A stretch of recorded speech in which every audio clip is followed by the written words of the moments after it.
भगवान श्री कृष्ण बहुत रोते थे। गोकुल में ब्रजवासियों की याद आती जब प्रभु मथुरा आ गए, राजकाज से निवृत्त होकर रात्रि के समय किले की छत पर बैठकर गोकुल के, और गोकुल बिल्कुल यमुना के उस पार ही गोकुल था, इस पार कंस का किला था जिसमें प्रभु रहते थे। तो इतनी जोर से रोते थे कि यशोदा मैया दौड़कर गौशाला में जाती थी, बाबा बाबा सो रहे हो, देखो भैया रो रहा है।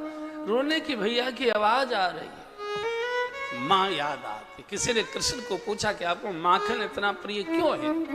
भगवान ने कहा इसमें मेरी माँ है इसलिए मुझे माखन प्रिय लगता है, इसमें मेरी माँ बैठी है। जब भगवान द्वारिका चले गए तो कभी कभी जब गोकुल की ब्रज की चर्चा चलती थी तो प्रभु रोने लगते थे। तो जो रानियां थी, रुक्मिणी जी, सत्यभामा जी, जामवती जी आदि आदि, तो उनमें थोड़ी ईर्ष्या हो गई।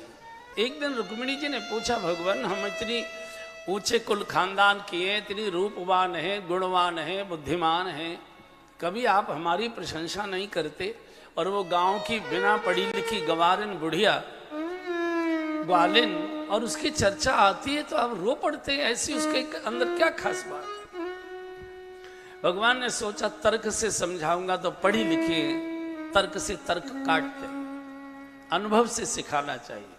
बात आई गई हो गई। एक दिन भगवान सोकर जागे आंगन में बैठे थे, पास में सब आठों पटरानियां पास बैठी थी। तो भगवान ने पूछा कि रुक्मिणी जी, रात हमको दूध नहीं दिया गया क्या पीने को? हमको ऐसा लगता है कि बिना दूध पिए रात को हम सो गए। रुक्मिणी जी ने कहा, प्रभु दूध का गिलास लेकर तो मैं गई थी, लेकिन आप बहुत गहरी नींद में सो रहे थे तो मैंने जगाना उचित नहीं समझा, इसलिए दूध वापस लेकर लौट आई।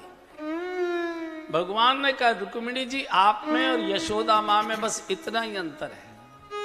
आप मुझे सोता देखकर बिना दूध पिलाए वापस लौट गई।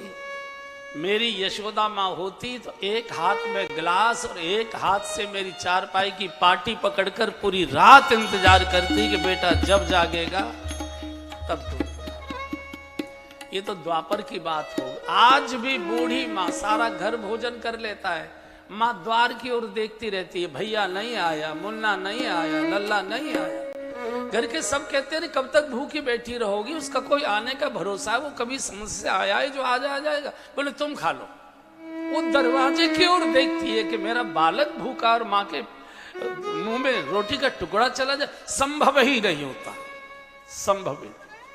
भगवान ये करके दिखा रहे। मुझे याद आता है प्रसंग, 3-4 साल पहले मैं दिल्ली में कथा कर रहा था। जहां मैं ठहरा था वहां एक सज्जन मिलने आए, अच्छे बड़े व्यक्ति थे।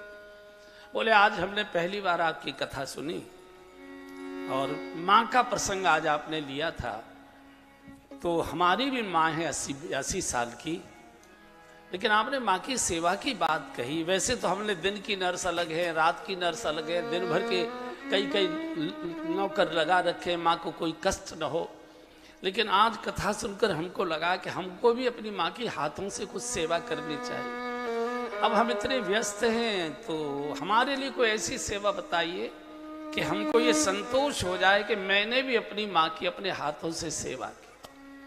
तो मैंने पूछा कि फैक्ट्री से कितने बजे आते हैं? बोले वही लगभग 8, 8:30 तक आ जाते हैं।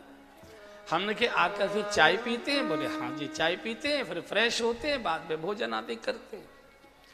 हमने कि जब आप गैरेज में गाड़ी खड़ी करके अपनी कोठी में एंट्री करते हो, प्रवेश करते हो, तो घर में सीधे मत जाइए। जिस कमरे में माँ का बिस्तर लगा है, माँ का पलंग बिछा है, उस कमरे में जाइए और सामने जो सोफा पड़ा है उस पर मत बैठिए। माँ के पलंग पर माँ से टच करते हुए बैठिए, छूते हुए बैठो और माँ के कंधे पर हाथ रख धीरे से बोलो, माँ कैसे हो, तबीयत कैसी है, कुछ चाय वगैरह ली कि नहीं ली? अगर चाय पीते हो तो पत्नी को कहो कि मेरी भी चाय यही लिया, थोड़ी ज्यादा लाना, अम्मा भी एक घूंट ले लेगी।